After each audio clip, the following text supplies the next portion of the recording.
든든히 서가는 우리 9번째 시간으로 재림이 있습니까? 재림이 있습니까? 라는 주제로 하나님 말씀 나누겠습니다. 영혼 파괴자들이라는 TV 프로그램이 있다는 걸 알았습니다. 보지는 못하고 인터넷으로 기사를 보았습니다. 그런데 그 프로그램에서 이번 주에 과거에 있었던 종말론 피해를 다룬다는 내용이었습니다. 시기는 1999년입니다. 당시 잘못된 종말론에 빠져 많은 사람들이 피해를 입고 고통을 겪었죠. 기사를 보니까 99년 당시에 지구의 종말이 온다라는 괴담들이 많이 떠돌아다녔다는 것입니다. 그리고 그 이야기를 듣고 실제로 피난길에 오른 사람들만 해도 그 수가 약 5천 명이나 되었다라는 것입니다. 1999년 여러분들은 뭐 하고 계셨습니까? 저는 그때 막 전도사로 사역을 시작할 때였는데 제 기억으로도 그때 참 세상이 사회가 어수선했던 것 같습니다. 당시 북한의 김일성이 사망하고 또한 유명한 가수가 죽고 성수대교 무너지고 삼풍백화점 참사가 일어나고 큰 불행한 일들이 겹침으로 말미암아 사람들의 마음이 불안하고 또 약해졌어요. 그런 상황에서 이러한 종말론들이 사람들을 미혹해 했다는 거죠.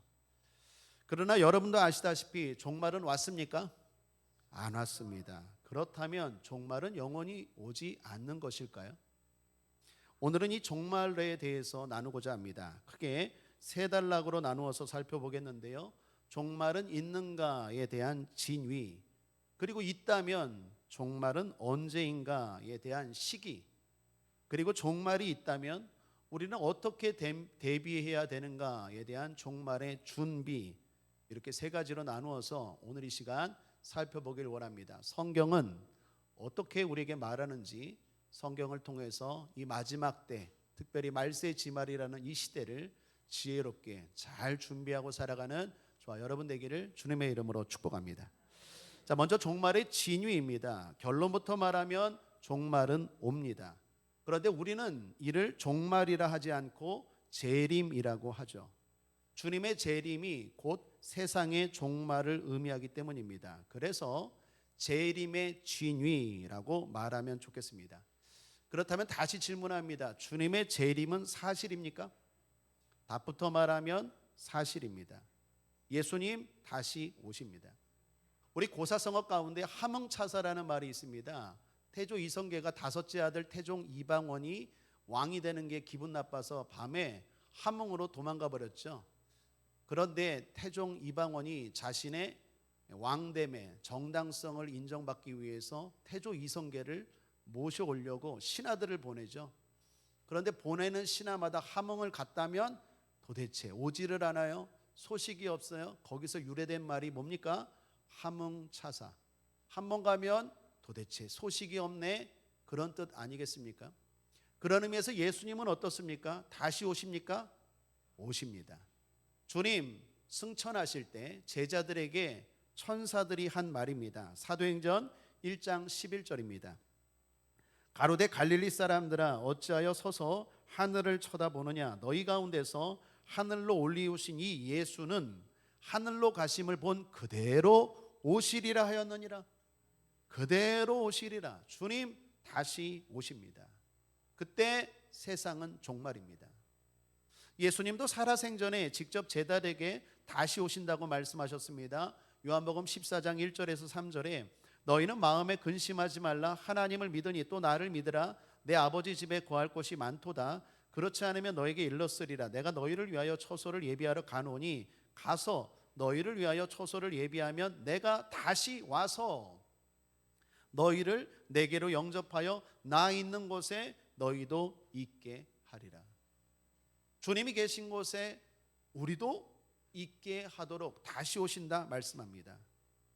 마태복음 25장 31절에 인자가 자기 영광으로 모든 천사와 함께 올 때에, 성경의 마지막 책 요한계시록 22장 20절도 이것들을 증거하시니가 가라사대 내가 진실로 속히 오리라 하시거늘. 성경 곳곳에서 주님은 말씀합니다. 나는 분명히 다시 온다라고 약속하셨습니다. 바톤 페인이라는 학자가 있습니다. 그분이 책을 하나 썼는데 성경 예언 대백과 사전이라는 책을 썼습니다. 그 책에 보면 성경에 나오는 예언이 1817개나 된다고 합니다. 구약 성경에 1239개, 신약 성경에 578개, 구절로 치면 8352구절이 예언이라는 거예요. 이게 성경 전체 퍼센트로 따지면 약 27%입니다. 그러니까 성경 구약 39권, 신약 27권, 66권 중에서 27%가 다 예언이라는 거예요. 이렇게 될 것이다. 앞으로 이렇게 될 것이다. 그런데 그 학자가 조사해 보니까 그 예언들이 다 이루어졌고 또 이루어지고 있다라는 거예요. 특별히 예수님의 초림에 대한 예언이 구약 성경에 약 350회 나옵니다. 구약 성경에서 앞으로 메시아가 올 것이다, 나사렛 예수가 올 것이다 라는 예언들이 창세기부터 시작해서 구약 말라기까지 350번이 있었는데 그 예언대로 예수님 오셨습니까? 안 오셨습니까? 오셨죠. 이스라엘에 오셨잖아요. 이루어졌잖아요. 그런데 예수님의 초림에 대한 예언이 350번인데 재림에 대한 예언은 신약 성경에 318번이나 됩니다. 초림의 예언이 이루어진 것처럼 재림의 예언도 이루어질 것이다 라는 주장입니다. 주님 다시 오십니다. 더 중요한 건 예수님이 직접 말씀하셨어요. 마태복음 24장 35절에 천지는 없어지겠으나 내 말은 없어지지 아니하리라. 이 말씀은 내가 다시 온다라고 말하면서 덧붙인 말씀입니다. 즉 내 말, 다시 온다는 내 말은 없어지지 않고 진실이다라는 것입니다. 여러분, 예수님의 재림은 사실입니다. 예수님의 초림이 세상의 역사를 갈랐어요. 우리는 역사를 말할 때 BC와 AD로 말합니다. 왜 그렇죠? 예수님이 기준인 것 아십니까? BC, Before Christ, AD, 안노 도미나이. 크라이스트 도미나이 다 예수님을 말합니다. 예수님 전이 기원 전이고 예수님 후가 기원 후입니다. 예수님의 초림은 역사를 갈랐다면 예수님의 재림은 세상을 뒤바꿀 거예요. 더 큰 변화, 더 놀라운 변화가 있을 것입니다. 그러므로 예수님의 재림, 즉 세상의 종말은 있습니다. 자, 그렇다면 두 번째, 그럼 그게 언제냐는 거예요. 재림의 시기는 언제일까요? 역사 가운데 항상 예수님의 재림 시기를 말하는 사람들이 있어 왔습니다. 그들은 주님이 이때 온다, 주님이 아니다, 이때 온다, 이런 말하면서 사람들을 불안케 했죠. 그리고 그 사람들로 하여금 일상의 삶을 살지 못하게 방해했습니다. 몇 가지 제가 사례 간단하게 소개하면, 실제로 그 독일에서 뉘른베르크 연대기라는 책이 발간된 적이 있었습니다. 이 책을 발간한 사람이 하트만 쉐델이라는 사람인데 당시에 유럽에서 아주 신망받고 유명한 학자였습니다. 그런데 이 학자가 쓴 뉘른베르크 연대기에서 이 학자가 말하기를 1년 안에 지구에 종말이 온다라고 발표한 거예요. 이 말을 듣고 독일뿐만 아니라 온 유럽이 발칵 뒤집어졌습니다. 여러분 생각해 보십시오. 종말이 오는데 집이 무슨 의미가 있겠어요? 종말이 오는데 직장이 무슨 의미가 있고, 종말이 오는데 돈이 무슨 필요가 있겠어요? 사람들이 난리가 났습니다. 그러나 종말이 왔습니까? 안 왔죠. 해프닝으로 끝났습니다. 미국에서도 그런 일은 많았습니다. 대표적으로 소개할 게 캘리포니아 주에서 일어난 일입니다. 오클랜드라는 곳에 본부를 둔 패밀리 라디오라는 단체가 있는데 거기 교주가 세상의 종말, 주님의 재림의 시간을 말했어요. 이 사람이 성경에 기록된 숫자들을 해석할 수 있다라고 하면서 사람들을 미혹했어요. 여러분, 뭐 이렇게 숫자, 그림 이런 거 이야기하면 좀 일단 의심해 보셔야 돼요. 이단과 사이비를 보면 항상 그런 것들로 사람들을 미혹하죠. 이 사람도 말합니다. 성경에 나오는 숫자의 비밀을 내가 풀었다. 그랬더니 예수님의 재림 날짜가 2011년 5월 21일이다 발표했어요. 물론 과거 일입니다. 그 말 듣고 미국 사람들 난리가 났습니다. 재림을 준비한다고 가정을 버리고 직장을 버리고 삶을 거기에 올인했습니다. 그러나 결국 어떻게 되었습니까? 지금 우리는 2023년인데 안 오셨죠? 거짓말이었죠? 한국에도 그런 일은 많았습니다. 대표적인 사건이 이장님이라는 사람을 중심으로 한 다미 선교회 사건입니다. 이장님이라는 사람이 다미 선교회를 만들었어요. 뜻은 다가올 미래를 준비하라. 그 의미는 좋아요. 그런데 이 사람이 엉뚱한 소리를 했습니다.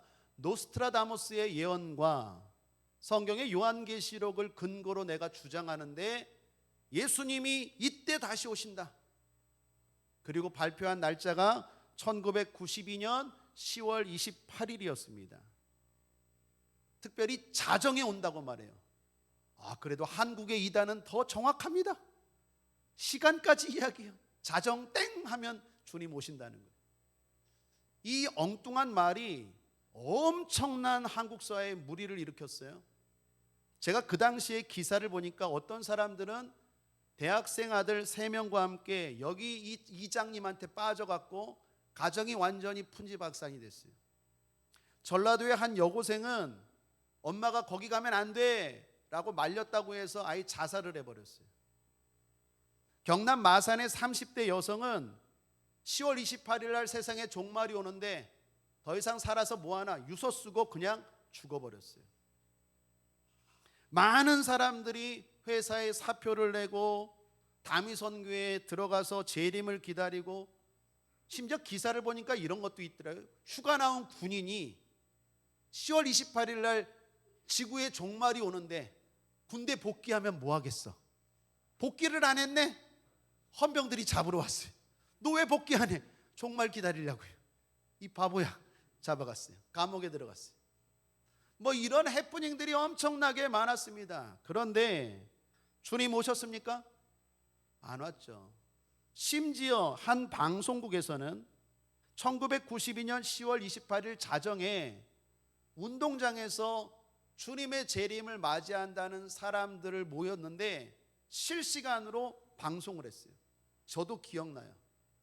저희 이모부가 거기 빠졌거든요. 직접적인 피해자입니다. 실시간으로 방송했어요. 그런데 안 왔죠.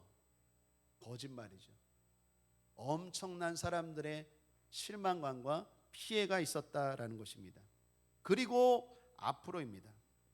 주님의 재림의 시기와 관련된 주장들이 많지만 모두 다 거짓이었고 앞으로도 거짓일 것입니다.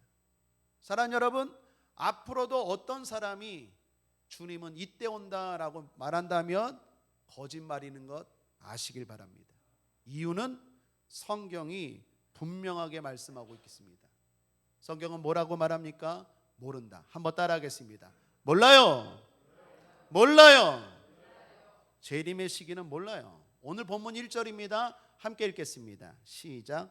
형제들아, 때와 시기에 관하여는 너희에게 쓸 것이 없음은, 뭘 알아야 쓰죠.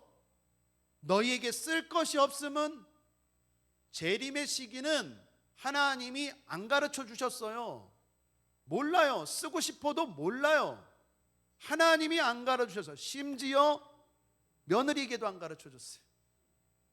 예수님에게도 안 가르쳐 줬어요. 함께 읽어보겠습니다. 마태복음 24장 36절입니다. 시작. 그러나 그 날과 그때는 아무도 모르나니 하늘의 천사들도 아들도 모르고 오직 아버지만 아시느니라. 성자 예수님도 몰라요. 천사도 몰라요. 그런데 어떤 사람이 알아요?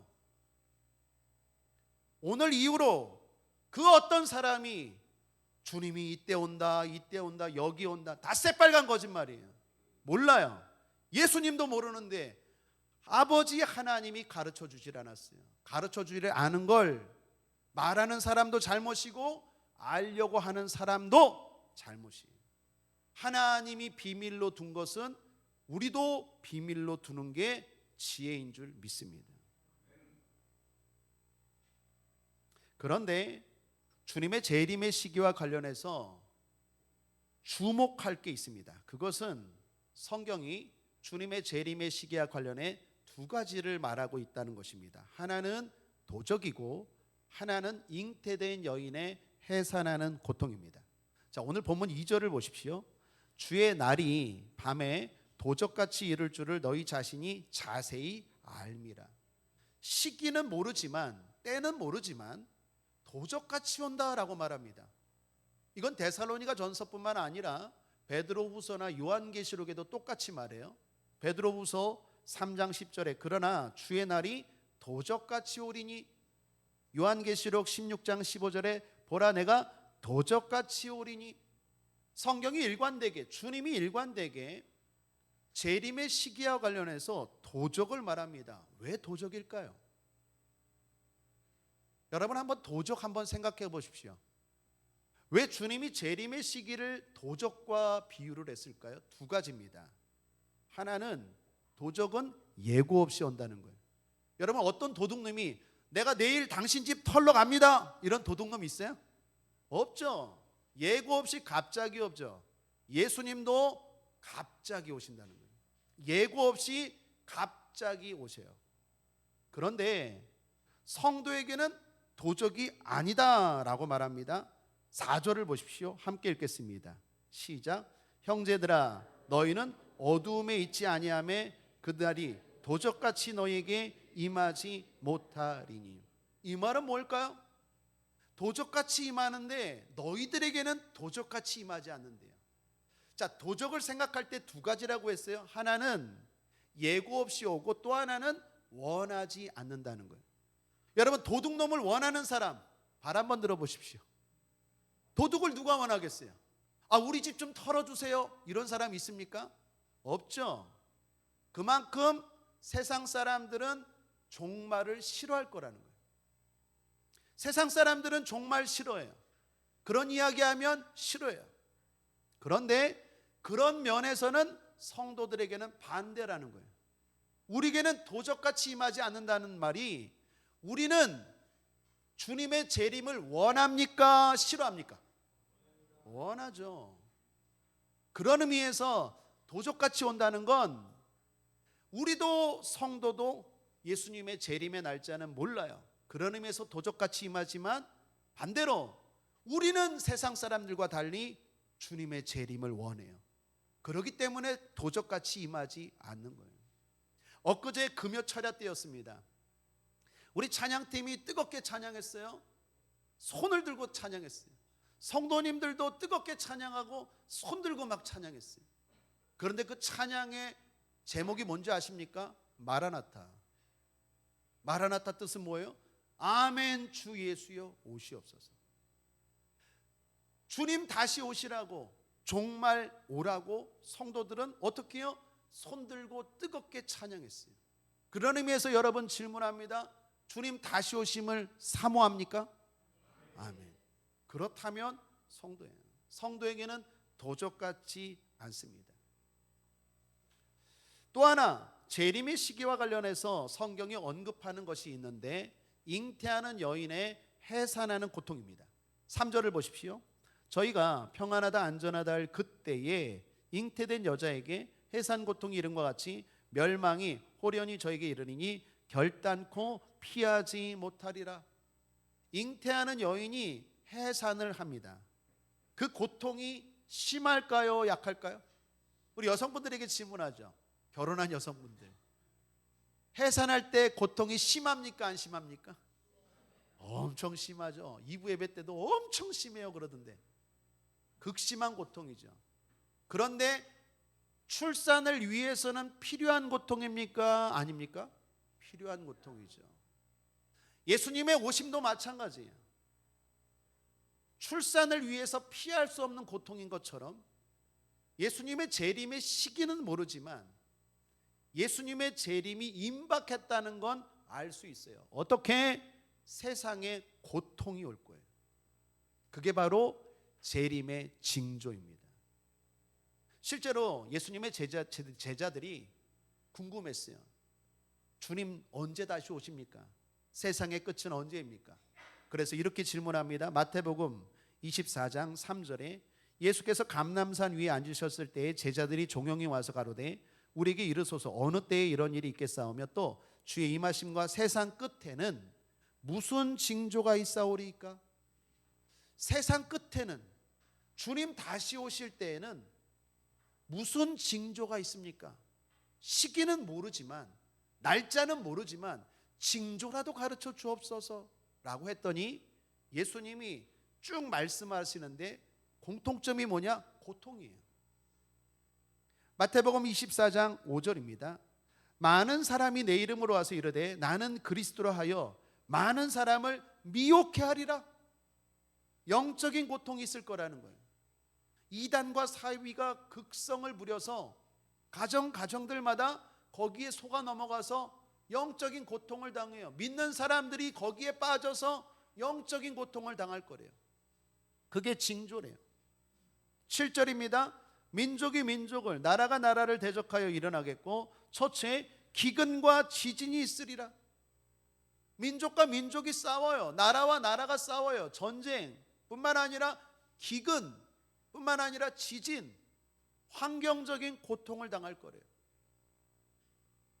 9절 10절입니다. 그때 사람들이 너희를 환난에 넘겨주겠으며 너희를 죽이리니 너희가 내 이름을 위하여 모든 민족에게 미움을 받으리라. 그때 많은 사람이 시험에 빠져 서로 잡아주고 서로 미워하겠으며, 성도라는 이유로, 교회라는 이유로 고통을 가해요.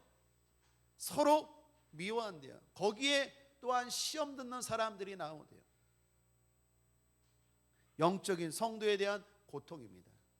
또 하나 관계의 고통입니다. 12절입니다. 불법이 성함으로 많은 사람의 사랑이 식어지리라. 사랑이 식어져 버려요. 사회가 극도의 이기주의가 생겨요. 사람들이 자기밖에 몰라요. 남에 대한 배려도 없어요. 그런데 이런 일이 가정에서도 일어나요. 가정에서도. 마가복음 3장 12절, 형제가 형제를, 아비가 자식을 죽는데 내어주며 자식들이 부모를 대적하여 죽게 하리라.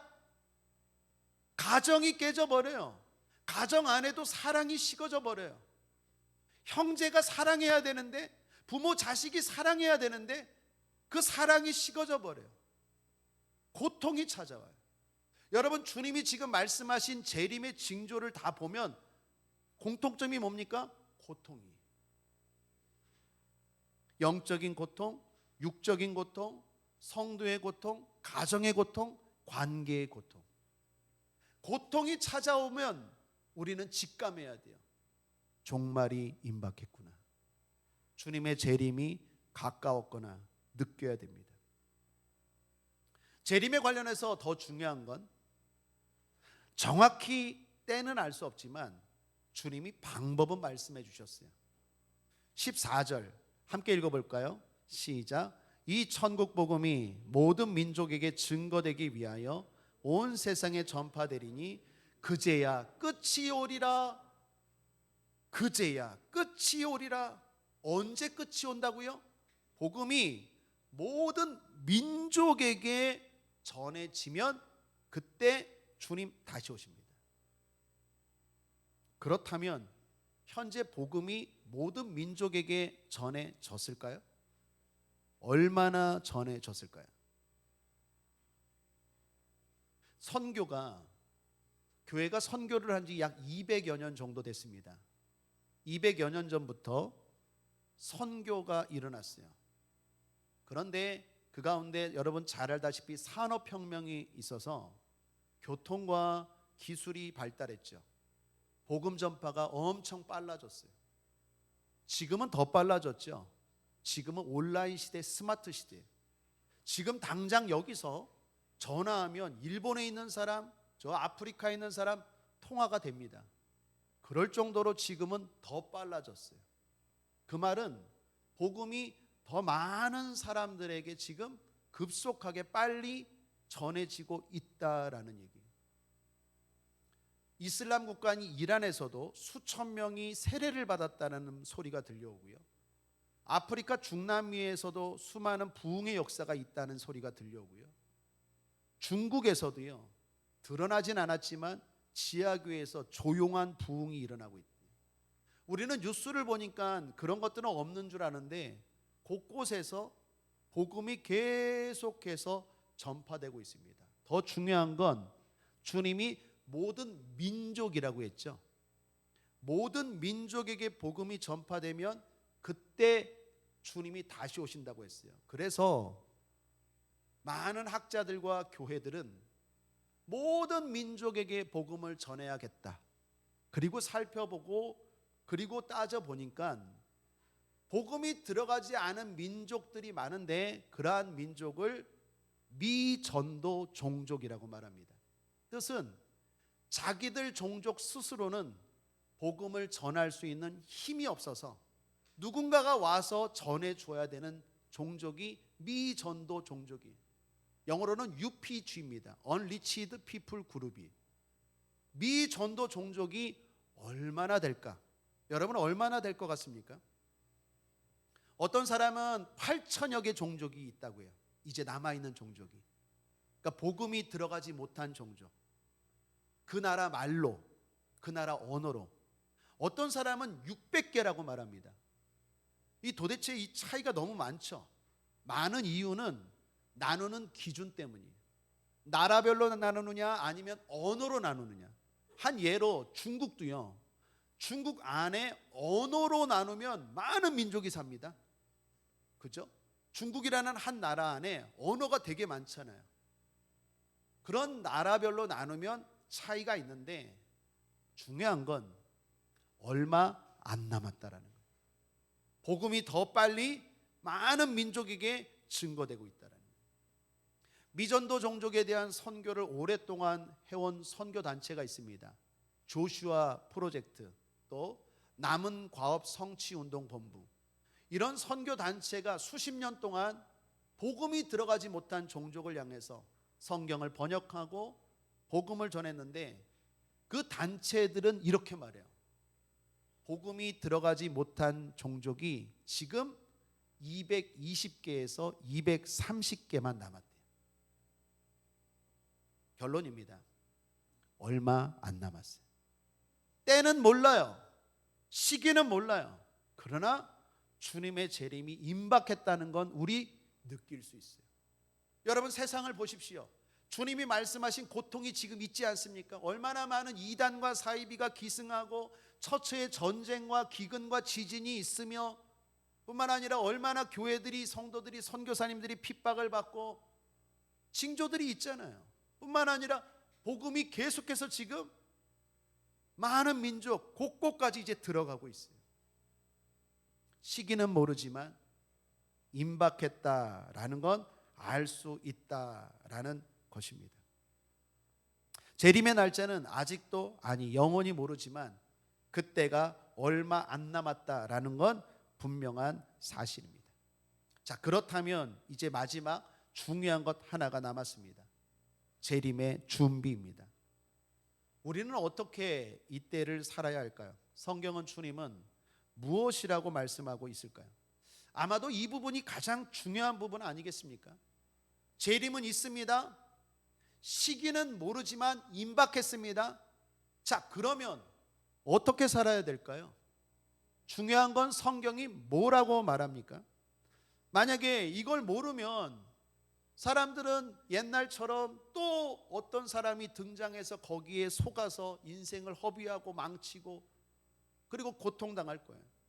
영국의 천재 극작가 버나드 쇼라는 사람이 있습니다. 그분의 유명한 묘비명이라고 하죠. 묘비명을 썼는데 죽고 나서 무덤에 묘비 거기에 이렇게 썼대요. 내 우물쭈물하다가 이럴 줄 알았네. 이 사람의 묘비명이 무슨 말입니까? 인생이 어디서 와서 뭘 하다가 어떻게 사는지 모르고 우물쭈물하다가 내가 이렇게 죽어버렸네. 그게 그 사람의 묘비명이에요. 어쩌면 우리도 재림을 모르고 어떻게 살아야 되는지 모른다면 이런 묘비명 세울 사람들 많을 거예요. 내 어쩔 줄 우물쭈물하다가 우왕좌왕하다가 내 인생 허비하고 이 사람한테 속고 저 사람한테 속고 여기가 맞나 저기가 맞나 정신없이 살다가 세월 낭비하고 내 이럴 줄 알았네. 이렇게 고백할 사람들이 얼마나 많겠습니까? 그래서 오늘 이 부분을 잘 들으셔야 돼요. 좋아요, 여러분.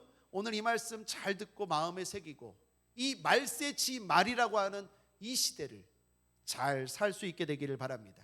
자, 성경은 이때를 어떻게 살라고 말합니까? 따라하겠습니다. 깨어 있으라. 깨어 있으라.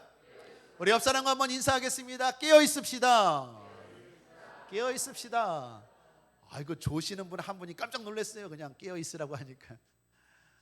깨어 있으라고 말해요. 오늘 6절입니다. 그러므로 우리는 다른 이들과 같이 자지 말고 오직 깨어 근신할지라. 마가복음 13장에서도 주님 말씀하십니다. 36, 37절에 그가 호련히 와서 너희의 자는 것을 보지 않도록 하라. 깨어 있으라. 내가 너에게 하는 이 말이 모든 사람에게 하는 말이니라. 모든 사람에게 하는 말이니라. 제자들에게만 하는 말이 아니고 이스라엘 사람들에게만 하는 말이 아니고 모든 사람에게 하는 말이니라. 깨어 있으라. 주님 깨어 있으라 라고 곳곳에서 말합니다. 그렇다면 깨어 있다는 게 무슨 말일까요? 잠자지 말라는 얘기일까요? 무감각하지 말라라는 거예요. 한번 따라하겠습니다. 재림에 대해서, 주님에 대해서, 종말에 대해서 무감각하지 말라. 누가복음 21장 34절에 주님 이렇게 말씀하십니다. 너희는 스스로 조심하라. 그렇지 않으면 방탕함과 술 취함과 생활의 염려로 마음이 둔하여지고 뜻밖의 그날이 덫과 같이 너희에게 임하리라. 여기 마음이 둔하여지고 라는 말이 무감각해진다라는 거예요. 주님의 재림에 대해서, 내가 앞으로 천국 가는 거에 대해서, 내 인생의 끝에 대해서, 세상의 종말에 대해서 무감각하지 말라라는 거예요. 그거 생각하고 살라라는 거예요. 그런데 그걸 방해하는 것이 있어요. 그래서 조심하래요. 내 마음에 영적인 거에 대해서, 죽음에 대해서, 종말에 대해서, 천국에 대해서 나로 하여금 자꾸 무감각하게 하고 관심 갖지 못하게 방해하는 게 뭡니까? 주님이 말씀한 게 세 가지인데 방탕함과 술 취함과 생활의 염려예요. 여러분, 방탕함과 술 취함과 생활의 염려의 공통점이 뭔지 아십니까? 지나침이에요. 방탕함의 지나침 뭡니까? 기쁨의 지나침이 방탕함이에요. 여러분, 하나님은 우리가 기쁘게 살길 원하십니까? 슬프게 살길 원하십니까? 기쁘게 살길 원하세요. 하나님 우리가 행복하길 원하십니까? 불행하길 원하십니까? 행복하길 원하세요. 하나님이 처음으로 만들어주신 인간에게 주신 동산이 에덴 동산이에요. 에덴이라는 말은 기쁨이라는 뜻이에요. 하나님은 우리가 기뻐하며 살기를 원하시는 것 믿으시길 바랍니다. 우리가 잘 되기를 원하는 것 믿으시길 바랍니다. 좋으신 하나님 아버지인 것 믿으시길 바랍니다. 그러나 그 기쁨이 지나치면 방탕이 되는 거예요. 요즘 우리나라 보십시오. 마약 청정국 아니에요? 사람들이 이제는 술로 안 돼요. 그것으로 만족을 못해요. 더 기쁘길 원해요. 더 기쁘길 원해요. 선을 넘어버려요. 기쁨 자체는 좋은데 기쁨이 더 지나치면 방탕이 되는 거예요.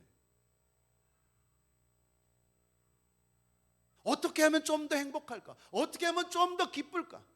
먹방, 무슨 사람들이 막 과해요. 너무 과해요. 지나쳐요. 그래서 어떻게 해요? 마치 이 세상의 것이 다인 것처럼 당장 오늘 죽을 수도 있는 인생인 걸 모르고 주님이 다시 온다는 걸 모르고 정신없이 살아요. 두 번째, 술 취함. 술에 취해 살아요. 지나쳐요. 세 번째, 생활의 염려. 여러분, 우리는 관심 있게 인생에 대해서 진지하게 살아야 됩니다. 그러나 관심과 진지함이 지나치면 염려가 되는 거예요. 하나님은 우리가 염려하길 원하지 않으세요. 물론 인생에 대해서 진지하게 생각하고 살기를 원하세요. 신중하게 살기를 원하세요. 그러나 그게 너무 지나쳐서 염려가 되지 않기를 원하세요. 사랑 여러분, 염려하지 않게 되길 바랍니다. 염려하지 마십시오. 너무 앞날에 대해서, 너무 건강에 대해서, 너무 사업에 대해서 염려 너무 지나쳐요. 그러니까 마치 평생 만년 이 땅에서만 살 것처럼 거기만 생각해요. 거기만. 그것만. 지나침이에요, 지나침. 그러면 정말 중요한 걸 놓쳐요. 재림을 놓쳐요. 내가 오늘 죽으면 어떻게 될까? 이거 진리를 놓친다라는 거예요. 깨어있기 위해서 여러분과 저의 마음이 이 땅의 것에 너무 빠지지 않게 되기를 바랍니다. 이 땅의 것들은 사랑하는 게 아니라 사용하는 거예요. 한번 따라하겠습니다. 이 땅의 삶은 사랑이 아니라 사용입니다. 하나님이 돈 왜 주셨습니까? 사용하라고. 그런데 막 사랑하는 사람이 있어요. 평생 쓰지도 못할 거 그냥 다 그거 모으는데 그냥 너무 지나치게 모든 게 지나쳐버리면 그게 불행이라는 것입니다. 제가 젊었을 때 읽었던 책 가운데 상도라는 책이 있어요. 소설인데 주인공이 거상 임상옥입니다. 장사하는 사람이에요. 이 사람이 지혜가 있어요. 돈을 많이 벌었어요. 그런데 이 사람의 철학이 있어요. 잔이라는 거, 이 잔 하나를 여기다 이렇게 허리춤에 이렇게 늘 달고 다녀요. 부자가. 사람들이 묻습니다. 그 잔이 뭡니까? 물었더니 이게 개영배라는 잔이요. 아니 그걸 왜 잔을 맨날 달고 다닙니까? 그랬더니 이 거상 임상옥이 이렇게 말합니다. 개영배, 개 경계할 개, 영 가득 차다. 잔 가득 차는 걸 경계하는 잔이 개영배. 무슨 말입니까? 이 사람은 알았어요. 너무 지나치고 너무 가득 차면 복이 아니라 화가 된다는 거죠. 지혜로운 사람이죠. 여러분 우리도 마찬가지예요. 이 땅의 것들에 대해서 너무 과하면 그건 복이 아니라 그 사람에게 화가 돼요. 적당히 삽시다. 요한일서 2장 15절 함께 읽겠습니다. 시작. 이 세상이나 세상에 있는 것들을 사랑치 말라. 누구든지 세상을 사랑하면 아버지의 사랑이 그 속에 있지 아니하니. 세상이 내 마음을 잡아버리면 아버지의 말씀이 안 들려요. 아버지의 사랑이 들어올 수 없어요. 우리의 마음은 천국에 있고 우리의 마음은 주님께 있어야 될 줄 믿습니다. 그러므로 우리는 깨어서 늘 준비하며 살아야 됩니다. 깨어 말씀 읽으십시오. 깨어 기도하십시오. 깨어서 전도하시고 깨어서 주님 다시 오셔도 후회 없는 삶을 사십시오. 무엇보다도 깨어 사명 감당합시다. 마가복음 13장 34절에 주님이 깨어있으라라고 말하면서 이렇게 말합니다. 가령 사람이 집을 떠나 타국으로 갈 때에 그 종들에게 권한을 주어 각각 사물을 맡기며 문지기에게 깨어있으라 명함과 같으니 라고 말합니다. 주인은 주님을 말하고 종은 우리를 말해요. 주님이 주인 대신 주님이 다시 오신대요. 그때 종에게 맡긴 것에 대한 계산을 한다는 거예요. 사랑하는 여러분 한번 신앙 고백하겠습니다. 주님이 나에게 맡긴 게 있습니다. 아멘입니까? 그걸 사명이라고 말해요. 그래서 사명이 닿으면 생명이 닿는 거예요. 한번 따라하죠. 사명이 닿으면 생명이 닿는 겁니다. 하나님이 우리를 지금 생명을 주신 것은 사명 감당하라는 거예요. 아직 그 일을 다 감당하라는 거예요. 우리 흔히 십자가 말하죠. 목사님 이게 내 십자가예요. 그게 사명이에요. 나에게 맡긴 영혼, 가정들, 나에게 맡긴 친구들, 이웃들, 그 사람들 섬기는 것, 그 사람들 인도하는 것, 그 사람들 주님이 말씀하신 대로 가르치고 섬기고 전도하고 돌보고 기도해주고 이런 사랑해주고 이런 것들이 사명이고 우리가 감당해야 될 마지막 때 깨어있는 모습인 줄 믿습니다. 그거 굳건하게 붙잡으십시오. 요한계시록 3장 11절에 내가 속히 이 말이니 내가 가진 것을 굳게 잡아. 여기 굳게 잡아가 뭡니까? 사명이에요. 아무나 내 면류관을 빼앗지 못하게 하라. 사랑하는 여러분, 사명은 나중에 면류관이 될 것 믿으시길 바랍니다. 뉴스를 보니까 가상화폐 때문에 어려워하는 사람들 많더라고요. 가상화폐가 실제로 화폐가 될 줄 알고 막 사놨는데 이게 거품이 돼버린 거예요. 이게 부도난 어음처럼 아무 조각이 없는 거예요. 주님 다시 오시는 줄 알았네. 우리는 다시 오셔도 할렐루야입니다. 지금 다시 오셔도 그냥 이렇게 하겠다. 뭐죠? 사명이 면류관이 돼요. 우리의 사명은 헛되지 않아요. 그래서 바울이 이렇게 말합니다. 고린도전서 15장 58절 함께 읽겠습니다. 시작. 그러므로 내 사랑하는 형제들아 견고하며 흔들리지 말며 항상 주의 일에 더욱 힘쓰는 자들이 되라. 이는 너희 수고가 주 안에서 헛되지 않은 줄을 알미니라. 우리의 수고는 결코 헛되지 않아요. 여러분들이 주님 말씀대로 순종해서 섬기고 감당하는 사명은 나중에 반드시 면류관으로 전환될 줄 믿습니다. 자, 그런데 이제 마지막 깨어있으되 주의해야 할 것 세 가지가 있어요. 이 끝으로 이 세 가지를 소개하고 말씀을 마치겠습니다. 첫째는 깨어있으되 일상에서 늘 하던 대로. 한번 따라하겠습니다. 일상에서 늘 하던 대로. 한 번 더. 이거 되게 중요해요. 일상에서 늘 하던 대로. 마태복음 24장 40절 41절에 보면 예수님이 재림에 대해서 이런 말씀을 하십니다. 함께 읽어보죠. 시작. 그때에 두 사람이 밭에 있음에 하나는 데려감을 당하고 하나는 버려둠을 당할 것이요 두 여자가 매를 갈고 있음에 하나는 데려감을 당하고 하나는 버려둠을 당할 것이니라. 주님이 다시 오실 때 밭을 갈고 있는 사람, 매는 맷돌질입니다. 맷돌질하는 사람이 있는데 한 사람은 데려감을 당하고 한 사람은 버려둠을 당할 거래요. 한 사람은 당연히 예수 믿은 사람이겠죠. 한 사람은 예수 믿지 않는 사람이겠죠.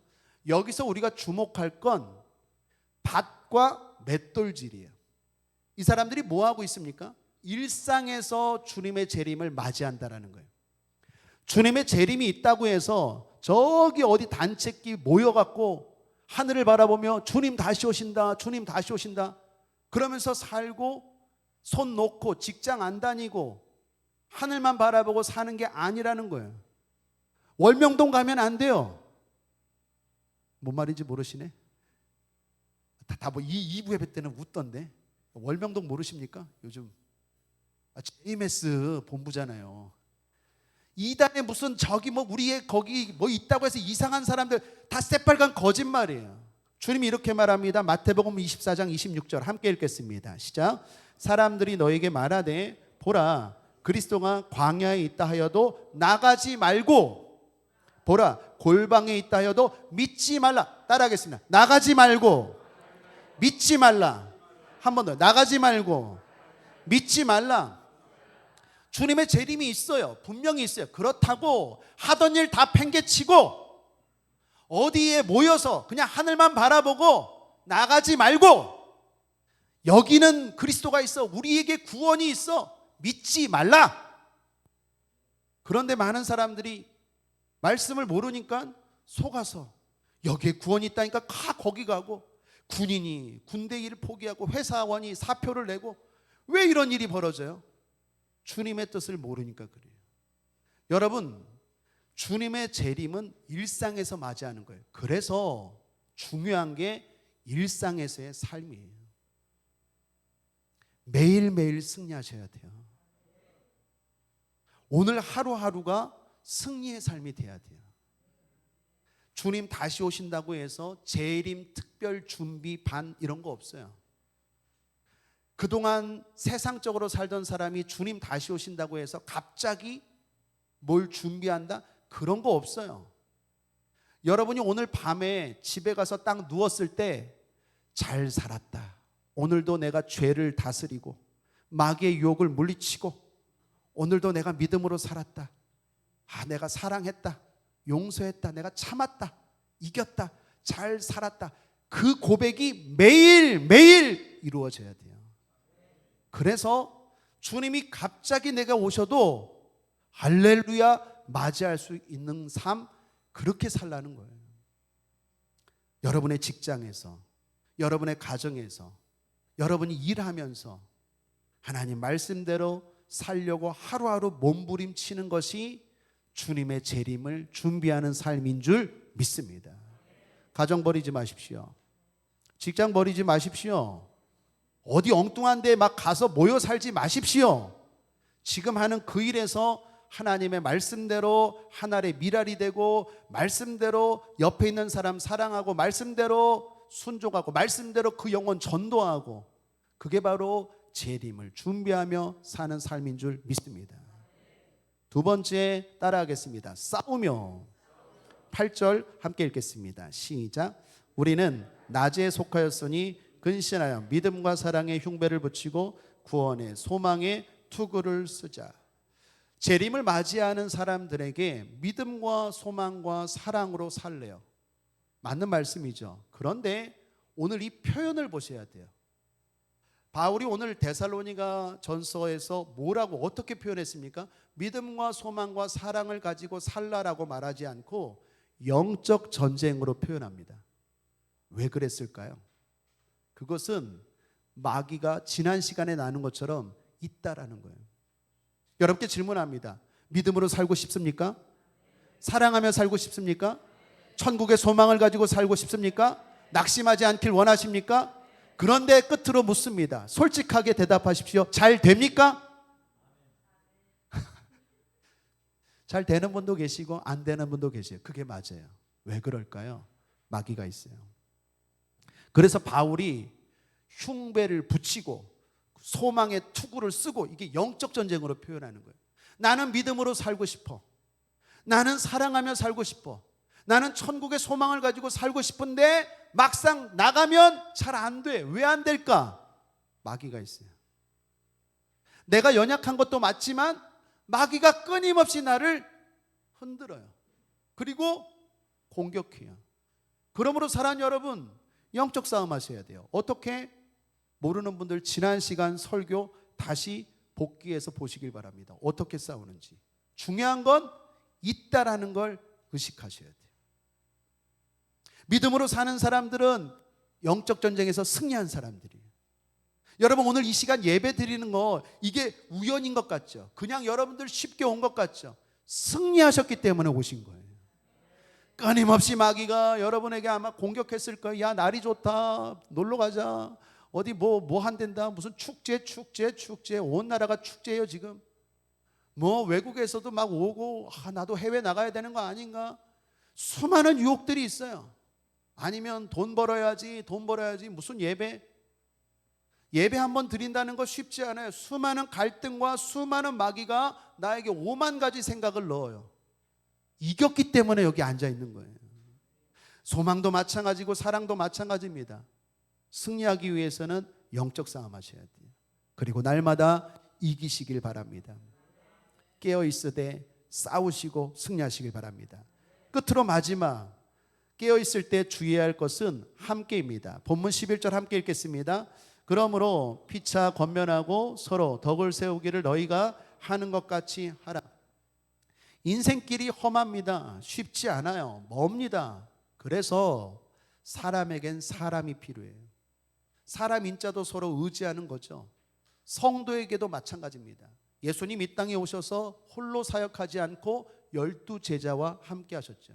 바울도 이 땅에 와서 홀로 살지 않고 늘 주변의 믿음의 사람들과 함께 했어요. 신앙에서 독불장군은 없습니다. 항상 함께가 필요합니다. 주님의 재림을 준비하는 깨어있는 신앙은 혼자서는 될 수 없다라는 거예요. 함께 해야 돼요. 깨어있으되 나만 혼자 깨어있으면 되지, 나만 내 믿음 잘 지키면 되지, 나만 내 신앙 잘 지키면 되지, 절대로 안 돼요. 될 것 같죠? 절대로 안 돼요. 주님도 안 되고 바울도 안 되는데 누가 된다고요? 신앙생활은 함께 해야 돼요. 따라하겠습니다. 신앙생활은 주님의 재림은 함께 맞이해야 합니다. 깨어있음으로 주님을 맞이하기 위해서는 함께 해야 돼요. 함께 신앙생활해야 돼요. 때로는 내가 성령 충만하고 때로는 내가 은혜가 충만하지만 어쩔 때는 또 시험에 들어요. 그럴 때는 어떻게 해요? 옆에 있는 집사님, 옆에 있는 권사님, 옆에 있는 목사님이 관심 가져줘야 돼요. 여러분이 시험 들었을 때 여러분을 위해서 기도해 주는 사람이 있어야 돼요. 저는 여러분 큰 교회 다니는 것 좋다고 생각해요. 그러나 큰 교회를 다니는 것 좋지만 그 담임 목사님이 여러분을 알고 있어야 돼요. 여러분을 위해서 기도해 주는 교회 다녀야 돼요. 아무리 크고 유명한 교회여도 저 담임 목사님이 나를 몰라. 내가 지금 시험에 들고, 내가 지금 시리에 빠지고, 내가 지금 주님이 다시 오셨는데 내가 지금 맞이할 준비가 안 됐는데 저 담임 목사님이 날 위해 기도하질 못해. 너무 사람이 많아. 거기 왜 다닙니까? 물론 좋은 교회지만, 물론 우리 교회도 큰 교회가 되겠지만, 저보다 더 믿음이 좋으시네요. 그런데 중요한 건 나를 위해서, 누군가 날 위해서, 내가 흔들리고 내가 고민하고 내가 방황할 때 날 위해서 기도해 주는 사람들이 있어야 돼요. 왜요? 그래야 승리할 수 있어요. 홀로인 삼손은 아무리 힘이 세도 넘어졌어요. 혼자서는 안 돼요. 아담도 혼자 있을 때 마귀가 와서 아담을 유혹했어요. 혼자 있을 때가 제일 위험한 거예요. 홀로 신앙이 제일 위험한 거예요. 인터넷 신앙 제일 위험한 거예요. 그래서 성경은 뭐라고 말합니까? 모이기에 힘쓰래요. 히브리서 10장 25절입니다. 모이기를 패하는 어떤 사람들의 습관과 같이 하지 말고 오직 권하여 그날이 가까움을 볼수록 더욱 그리하자. 예수님의 재림의 날이 가까울수록 더욱 모이기에 힘쓰는 사람들이 깨어있는 신앙이고 재림을 잘 준비하며 사는 사람들이에요. 구역 모임에 들어가십시오. 교사 모임에 들어가십시오. 남성교회 모임 들어가시고 여성교회 모임 들어가시고 뿐만 아니라 찬양하는 모임, 권사 모임, 성찬 모임, 교회에서 하는 모임에 들어가십시오. 들어가셔서 나를 위해서 기도해 줄 동지들을 찾으십시오. 나를 붙잡아 줄 동지들을 찾으십시오. 우리 끝으로 옆 사람과 한번 인사하겠습니다. 당신은 내 동지입니다. 당신은 내 동지입니다. 우리는 신앙의 동지인 줄 믿습니다. 결론입니다. 마태복음 24장 30절 31절에 그때의 인자의 징조가 하늘에서 보이겠고 그때의 땅의 모든 족속들이 통곡하며 그들이 인자가 구름을 타고 능력과 큰 영광으로 오는 것을 보리라. 저가 큰 나팔 소리와 함께 천사들을 보내리니 저희가 그 택하신 자들을 하늘 이 끝에서 저 끝까지 사방에서 모으리라. 주님 다시 오셔서 사방에서 모을 것입니다. 주님 반드시 다시 오십니다. 천사 대동하고 나팔 소리와 함께 오십니다. 그때 주님이 모으십니다. 깨어있는 저와 여러분 되길 바랍니다. 예수 승님 기도하겠습니다. 좋으신 하나님 아버지, 주님 당장 오늘 올지라도 할렐루야 마라나타 주님 오시옵소서. 그렇게 말할 수 있는 깨어있는 우리 모두 되게 하여 주시옵소서. 이 마지막 때 이 말세지마를 지혜롭게 말씀대로 잘 준비하고 살아가는 우리 성도들 되게 하여 주옵소서. 미혹하는 원수 사탄 마귀 예수 이름으로 명하노니 떠나갈지어다 물러갈지어다. 감사드리며 예수님의 이름으로 축복하고 기도했습니다. 아멘.